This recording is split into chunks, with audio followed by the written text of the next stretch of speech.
Yesu yatugiriye mu gishingo yikorera imitwaro yacu atwakira mu rugo kwa data aduha irindi zina twitwa abana b'Imana.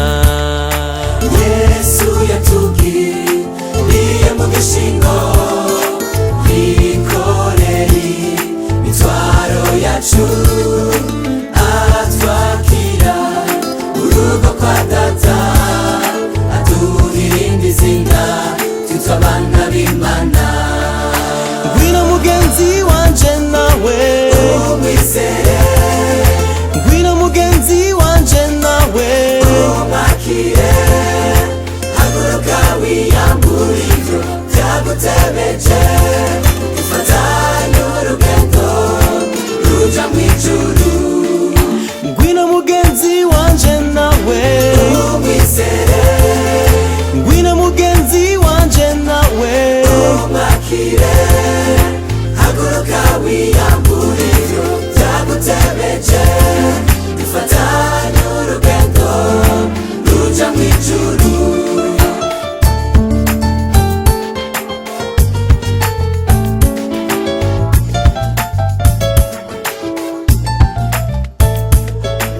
Twarakijijwe ivyaha vyacu duhabwa iyindi shusho imbere y'Imana, twemererwa kwegera hera n'ubu turidegemvya kubw'amaraso yiwe. twarakijijwe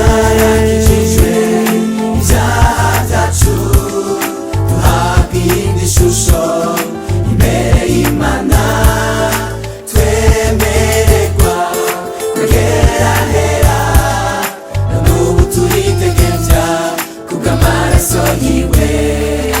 ngwino nshuti yanje ngwino Umwizere, ngwino nshuti umwakire, haguruka wiyambure ivyo vyagutebeje dufatanye urugendo ruja mw'ijuru. ngwino nshuti yanje ngwino Umwizere, ngwino nshuti umwakire, haguruka haguruka vyagutebeje dufatanye urugendo ruja mw'ijuru. none mukundwa umva nkubwire inama nziza wakira agakiza uhawe ku buntu ko Yesu yanesheje urupfu na kuzimu. ngwino